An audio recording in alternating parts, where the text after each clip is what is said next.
नमस्कार साथियों, स्वागत है आप सभी का बातें बाजार की पर। मैं हूं अंकित अवस्थी। आप हैं मेरे साथ में एक ऐसे सेशन पर चर्चा करने के लिए जिससे आपको एक कहानी, एक पिक्चर, एक मतलब ऐसा मोमेंटम बनेगा आज की स्टोरी का, क्योंकि वो जानना इसलिए जरूरी है कि हर एक चीज किस तरह से बात का बतंगड़ बनती है। कभी कभी से सुना होगा ना, बात का बतंगड़ क्या होता है।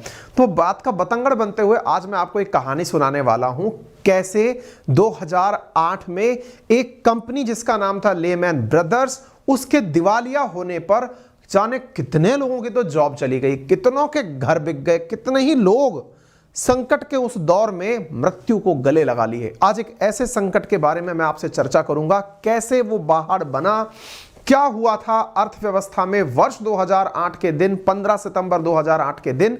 आज के सेशन में हम चर्चा करेंगे, यानी कि आज की चर्चा में मैं आपके सामने जिस विषय वस्तु प्रस्तुत करने जा रहा हूं उसे बड़े गंभीरता से सुनना और आपको हर कड़ी को जोड़ने का मौका मिलेगा। और समटाइम्स हम में से कुछ बाल कलाकार ये सोचते हैं, हम क्यों जाने इस बात को, हमसे कौन सी रिलेटेड है, आपसे भी रिलेटेड है। यदि आपका कोई बड़ा भाई, घर का कोई परिवार का सदस्य वर्ष 2008 में किसी बड़े कॉलेज से भी अगर पास आउट हुआ होगा तो भी उन्हें प्लेसमेंट में बहुत नुकसान उठाना पड़ा होगा।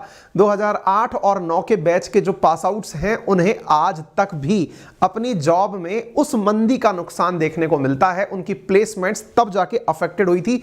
बड़ी बड़ी कंपनियों ने प्लेसमेंट देने बंद कर दिए थे, लोगों की जॉब की छटनी इंडिया में भी हुई थी, बहुत बड़ा नुकसान हुआ था। तब जब बहुत बड़ा अगर मैं बोल रहा हूं तो इसको थोड़ा सा तो वैल्यू दीजिए आप, और आज के इस कथन को सुनते चलिए। आपको शेयर मार्केट क्रैश क्या होता है ये मैंने कल बताया था, और जब मैंने कल बताया था ना तो इसके बारे में जिक्र भी किया था। अगर आप थोड़ा सा नीचे चलते हुए चलें, हालांकि थोड़ा नीचे चला गया, यहां 2008 का फाइनेंशियल क्राइसिस वर्ड मैंने कल के सेशन में लिखा है। उसी क्राइसिस को आज मैं आपको सिखा रहा हूं। ऐसा क्राइसिस जिसमें मार्केट -57% तक नीचे गिर गया था। एक दिन की घटना नहीं है साथियों, पूरी बड़ी स्टोरी है, पिक्चर की तरह है। बस आप तो अपनी कमर की पेटियां बांध लीजिए और तैयार हो जाइए।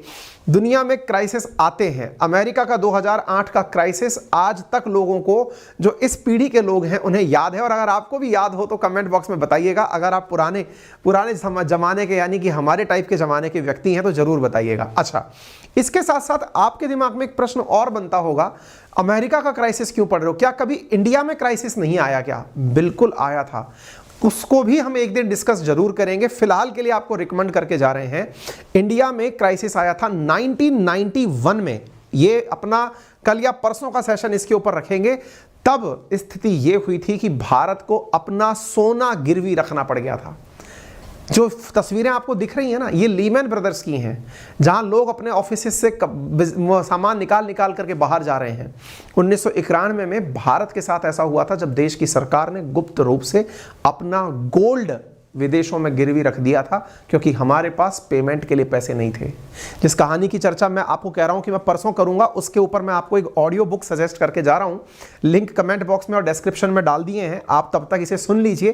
पूरी स्टोरी की पटकथा हम आपको बताएंगे। ये ऑडियो बुक है आपके लिए कुकू FM पर अवेलेबल है, आप इसे वहां से सुन सकते हैं। कुकू FM एक प्ले स्टोर पर अवेलेबल ऐसा प्लेटफॉर्म है जहां से आपको 10,000 के करीब किताबें, डिफरेंट टाइप्स की किताबें जो हैं वो अवेलेबल होती हैं, आप उन्हें सुन सकते हैं। बहुत सारे जैनर यहां पर उपलब्ध हैं और आप इन किताबों को सुनने के लिए मेरा रेफरल कोड अवस्थी 50 यूज कर सकते हैं। 1 साल के लिए 10,000 किताबें आपको ऑडियो बुक के रूप में उपलब्ध होती हैं। ठीक है, यहां से आप ये 1991 वाला जो मैंने क्राइसिस आपके सामने रखा है, इसे आज जाकर के सुन लीजिएगा। इकोनॉमिक रिफॉर्म्स जिसके बाद में इंडिया में हुए और हम उससे निकल कर आए थे, आज मैं आपको सुना दे रहा हूं अपना वाला। और हाँ, इसको अगर आप लेना चाहें तो use my referral code Awasthi 50, जिसको आप यूज करके, लिंक कमेंट बॉक्स में दिया हुआ है, अपनी किताबें डाउनलोड कर सकते हैं, सुन सकते हैं, ड्राइव करते हुए भी सुन सकते हैं। ठीक है, बहुत अच्छा प्लेटफॉर्म है कुकू FM, 10 मिलियन से ज्यादा इसके डाउनलोड्स हैं, बहुत पॉजिटिवली लोग इसको रिकमेंड कर रहे हैं, आप भी इसे जरूर सुनें। तो चलिए, अब मैं आपको लेकर के चलता हूं साहब उस जगह पर, उस सेशन के अंदर, जहां पर हम चर्चा करेंगे एक ऐसी घटना की जिसने अमेरिका ही नहीं पूरी दुनिया को हिलाकर रख दिया था।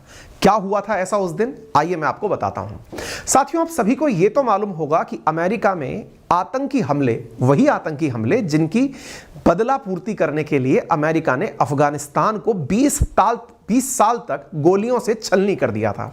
वो आतंकी हमला अमेरिका में हुआ था, और कब हुआ था? 9/11 के रूप में, जिसे आप जानते हैं। साथियों, ये जो घटना थी अमेरिका के अंदर जिसने अमेरिका को पूरी तरह झकझोर दिया था, अराउंड 2001 की घटना है, जब अमेरिका के अंदर लोगों के अंदर एक हीन भावना पैदा हो गई थी कि यार हमारे ऊपर हमला हो गया, हम तो कभी अब ग्रो ही नहीं कर पाएंगे। उस दौरान एक पटकथा लिखी गई थी 2001 के दौरान, और 2008 को क्या हुआ वो मैं आपको बाद में बताऊंगा। तो चलिए मैं अपनी कहानी को शुरू करता हूं आपको उस समय से, 2001 की कहानी से। देखिए साथियों, दौर था 2001 से 2004 के बीच का एक दौर था जिसे आप समझें। उस दौर में हुआ ये कि कुछ समय तक अमेरिकियों के अंदर ये भय बैठ गया कि हमारा तो कुछ नहीं हो सकता यार। क्यों नहीं हो सकता? क्योंकि हमारे ऊपर हमला हो गया, नीरसता आ गई, नर्वसनेस आ गई, मार्केट टूट गया। अमेरिका पर हमला बड़ी बात थी। ये बिल्कुल वैसे है जैसे घर के बड़े छोटों को कूटते रहते हैं, लेकिन अगर कभी कोई छोटा पलट के झापड़ मार दे या कोई तीसरा व्यक्ति आकर के छोटों के सामने बड़े के थप्पड़ मार के चला जाए, भाई साहब बड़ा जो है ना वो नर्वस हो जाता है, बिल्कुल बिखर जाता है। वो कुछ वैसा ही हो रहा था। अमेरिका जब बिखर रहा था तो अमेरिकी फेडरल रिजर्व बैंक, देखिए इंडिया के अंदर जो काम आरबीआई करती है ऐसे ही अमेरिका के अंदर अमेरिकी फेडरल रिजर्व बैंक करती है। अमेरिकी फेडरल रिजर्व बैंक ने क्या किया साथियों, लोगों को मोटिवेट करने के लिए, अच्छा मोटिवेशन क्या चीज का होता है, जैसे बच्चों को मोटिवेशन होता है चॉकलेट खिला दो, मिठाई खिला दो, बड़ों को क्या मोटिवेशन होता है कि इनको पैसा दे दो, क्योंकि बहुत से लोगों के लिए पैसा जो है ना वो प्लेजर है, उन्हें खुशी देता है। अब पैसा दे दो तो तरीका क्या अपनाएं? अमेरिकी फेडरल रिजर्व बैंक ने क्या किया, लोगों में एक मोटिवेशन या फिर मार्केट को ऊंचा चढ़ाने के लिए अपने यहां की इंटरेस्ट रेट्स को घटा करके बहुत नॉमिनल कर दिया। आज आपको घर बनाना हो इंडिया में तो इस समय घर बनाने की जो इंटरेस्ट रेट है ना, जिस पर मकान आप किराए लोन पर ले सकते हैं, वो इंटरेस्ट रेट 8 से 8.5% के बीच में एग्जिस्ट कर रही है। अमेरिका में जिस समय हमले हुए थे उस समय इंटरेस्ट रेट 6% के आसपास चल रही थी। आप जरा विचार करो, यदि इंडिया को भी आप पर्सपेक्टिव में रखकर देखें, यदि आपको बैंक ये कहने लग जाए कि चिंता की कोई बात नहीं है, आप तो बढ़िया से हमसे पैसे ले लो, बोले कितना परसेंटेज ब्याज पे, आप कल्पना नहीं कर सकते।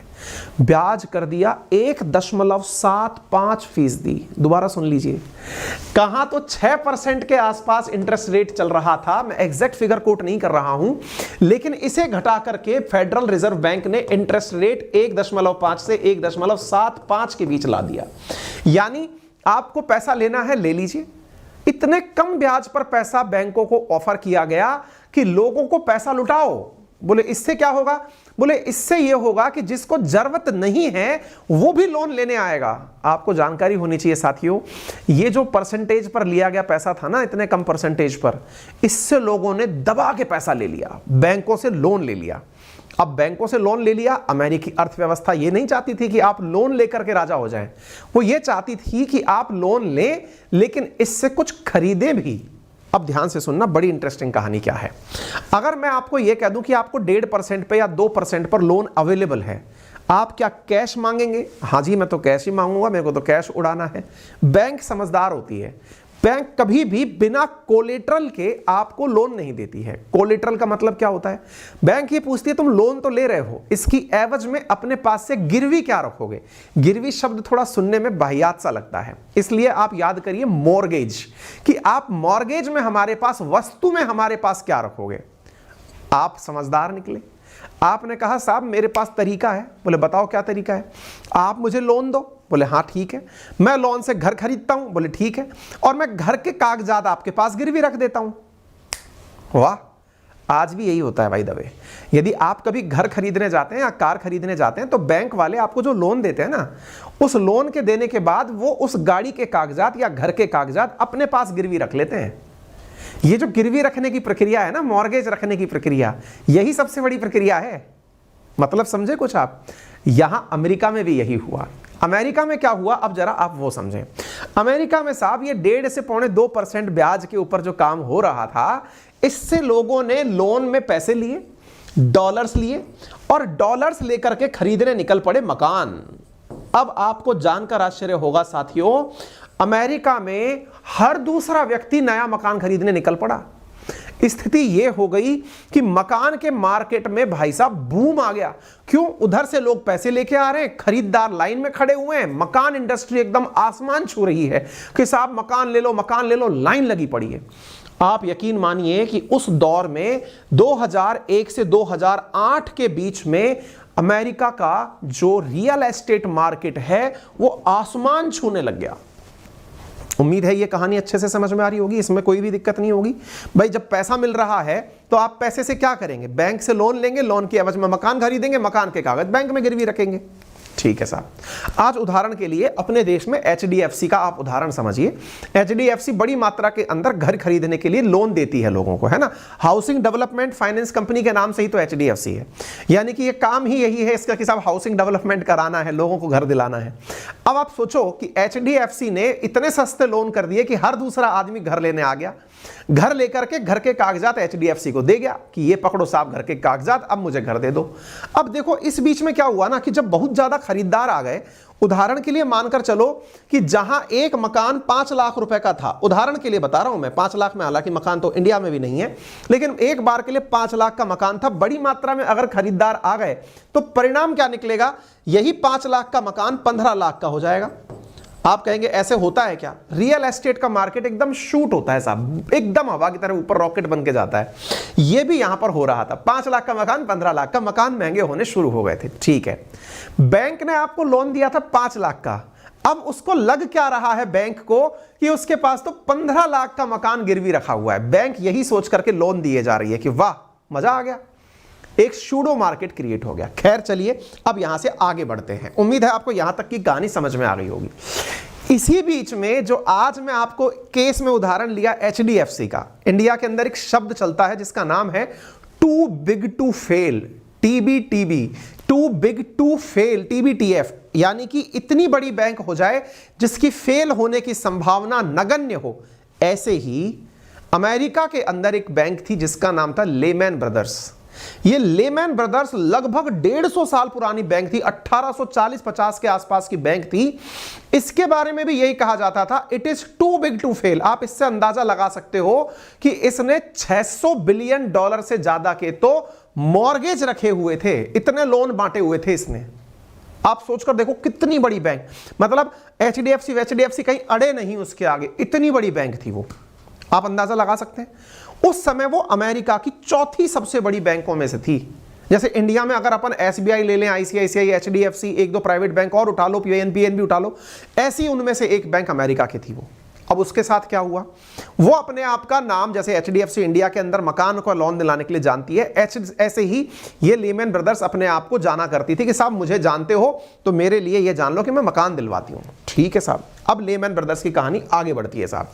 लेमैन ब्रदर्स ने उठा करके लोगों को लोन देना शुरू किया, बढ़िया मात्रा में लोन देना शुरू किया। कोई बात नहीं, दिक्कत कब आना शुरू होती है, अब उसकी तरफ हम आगे बढ़ते हैं। 2008 में अचानक मंदी कैसे आती है, अब उसको समझें। अब आप देखिए, अब एक बैंक है, उस बैंक का नाम है लेमैन ब्रदर्स। अब आपको कहानी में यहां तक समझ में आ जाना चाहिए। लेमैन ब्रदर्स ने लगभग समझो कि $600 बिलियन के क्या दे रखे हैं, मॉर्गेज लोन दे रखे हैं, लोगों को बांट रखा है, पैसा दे रखा है, मकान के कागजात खुद के पास ले रखे हैं, मकान के कागजात खुद के पास और धन दुनिया के पास दे रखा है। कोई दिक्कत नहीं है। एक समय तक यह माना जाता था कि अमेरिका में लेमैन ब्रदर्स से ज्यादा जमीन किसी के पास नहीं है। क्यों? क्योंकि सबके कागजात तो इसी के पास रखे हुए हैं, सबसे बड़ी बैंक ही सबसे बड़ी लैंड ओनर है।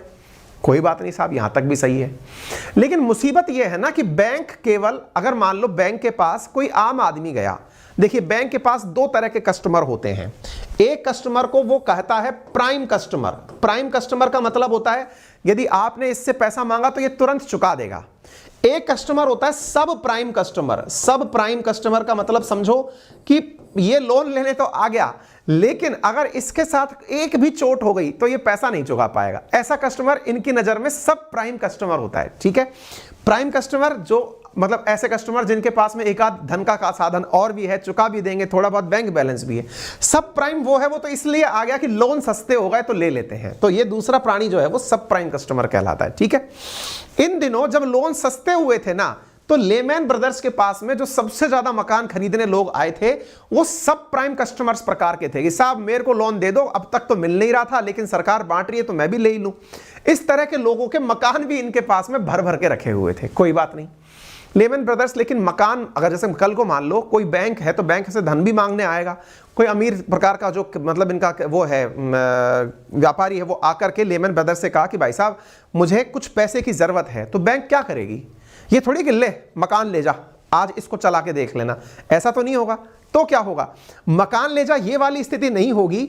दैट मीन्स यहां पर कुछ और किया जाएगा, और कुछ और क्या किया जाएगा, तो यहां पर बैंक के साथ में पैसे से ही व्यापार होगा, और जब पैसे से ही व्यापार होगा तो लेमन ब्रदर्स पैसे दे कहां से, क्योंकि उसने तो सबको बांट दिए, अब तो उसके पास मकान के कागजात रखे हैं, इसको पैसे की जरूरत पड़ी। अब ये क्या किया, लेमन ब्रदर्स ने अपने पास जितने भी मकान थे, अब ध्यान से देखना व्यापार ऊपर की तरफ हो रहा है, लेमन ब्रदर्स ने $600 बिलियन के आसपास के मकान रख रखे हैं अपने पास, ये किसी और व्यक्ति के पास जाता है, थर्ड पार्टी के पास। थर्ड पार्टी कौन हो सकती है, अब कोई और बैंक पकड़ लो, उस बैंक के पास गया और कहा कि देखो भाई तुमको पता है कि मैंने लोगों को लोन दे रखा है, बोले पता है, मेरे पास इतना सारा मकान है, मैं चाहता हूं कि इनमें से $100 बिलियन के मकान मैं आपके पास गिरवी रख दूं। अब आप सोचना, समझो उदाहरण के लिए HDFC किसके पास जा रही है, SBI के पास, कह रही है कि साहब $100 बिलियन के मकान आप मुझसे अपने पास गिरवी रखवा लो, जो मैंने अपने पास रखे हुए हैं ना वो गिरवी रखवा लो।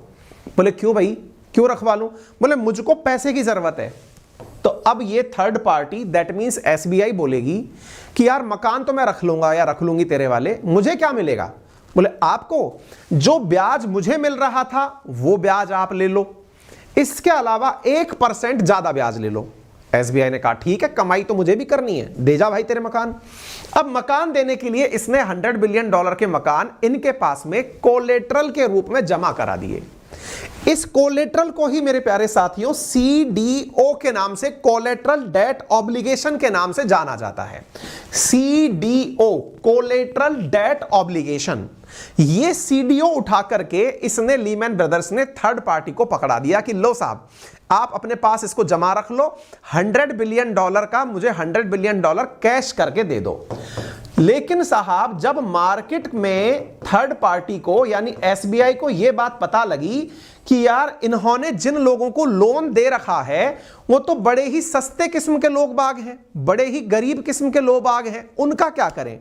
तो ऐसी स्थिति में उन गरीब किस्म के लोग बागों के पास जो पैसे का अभाव है उससे निपटने के लिए इसने लीमैन ब्रदर्स ने कॉन्फिडेंस के नाम पर क्या दिया, कॉन्फिडेंस के नाम पर लीमैन ब्रदर्स ने इनसे कहा, SBI से कहा, क्या कहा कि साहब आप चिंता ना करें, मेरे पास में पैसा तो है ही, मैं आपको एक गारंटी और दे देता हूं कि आपके इन CDO को, कोलेट्रल डेट ऑब्लिगेशन को इंश्योरेंस में और बदल देता हूं। यानी मैं गारंटी देता हूं कि आपको ये पैसे मिल जाएंगे और इसके साथ साथ मैं इनका इंश्योरेंस भी करा के देता हूं। गलती से मान लो यदि ये पैसे मैं नहीं दे पाया तो एक इंश्योरेंस कंपनी आपको वो पेमेंट कर देगी। अब ये कौन आ गया साहब, अब एक तीसरी कंपनी समझ लो LIC इसके अंदर इन्वॉल्व हो जाए। बड़ी कहानी है साहब, ये बहुत बड़ी कहानी है, ठीक है ना। अब तीसरी कंपनी मान लो LIC, अमेरिका के अंदर जो कंपनी आई थी उसका नाम था AIG, अमेरिका की सबसे बड़ी इंश्योरेंस कंपनी। वो आती है और वो कहती है कि ये जितने भी CDO हैं यानी कोलेट्रल डेट ऑब्लिगेशंस हैं, इनकी मैं इंश्योरेंस करने को तैयार हूं। इंश्योरेंस करने को तैयार हूं मतलब अगर लेमैन ब्रदर्स ये पैसे नहीं चुका पाया तो मुझे इंश्योरेंस का पैसा दे दो। इंश्योरेंस का मतलब आप लोग मुझे इनकी कीमत का कुछ पैसा दे दो, अगर गलती से ये फेल मारता है तो मैं आपको वो पैसा खुद से चुका कर दूंगी। लीजिए साहब, इसने इंश्योरेंस करके पकड़ा दिया किसको, SBI को। SBI बेफिक्र हो गई, SBI को अब कोई टेंशन ही नहीं है, सारी सिस्टम समझ में आ गया होगा आप लोगों को, कोई दिक्कत से कहीं तक कोई दिक्कत नहीं है। देखो लेमैन ब्रदर्स के पास मकान थे, पैसा नहीं था, SBI के पास पहुंचा यानी कि उनकी जो बड़ी बैंक है उसके पास पहुंचा कि सर मकान गिरवी रख लो, मुझे पैसा दे दो। लेमैन ब्रदर्स ने पैसा ले लिया, ऐसे ही तो हुआ ना सब। अच्छा, इसको डर था कि कहीं पैसे डूब ना जाएं, इसको इंश्योरेंस मिल गया। किससे मिल गया, AIG से। जैसे ही AIG ने इंश्योरेंस दिया सबकी हिम्मत बढ़ गई।